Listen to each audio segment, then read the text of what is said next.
like what do you primarily do? Like paintings, songwriting. Oscar, you said you're also like a typewriter collector. Yeah, man. Yeah, I love typewriters. Why? Well, because uh, I think that I grew up in some pretty harsh neighborhoods with gangs, and there was murders out front. Really? Yeah, in Minneapolis and St. Paul area, and there was a lot of violence in my house. Come from like three generations of pretty violent alcoholism and that, and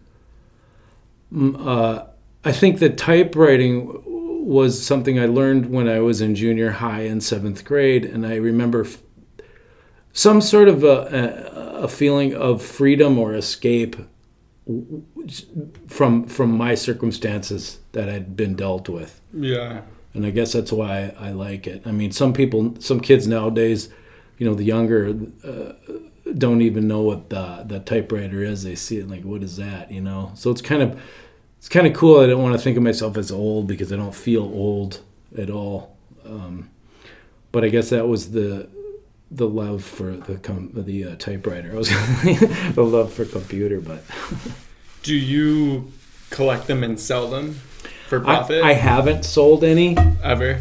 No, but I mean, I only have probably about 10 or 15. So I don't 10 have, or 15? yeah. So Wow. I don't have that many, but it was really, really wild. It teaches you something. It's like every typewriter has a different feel to it. It's like a car even. It's like when you go to buy a car and you drive it. You could drive a Toyota Camry or a Toyota truck, and it could be the same year, but there's a different feel to that same thing that looks the same. Yeah.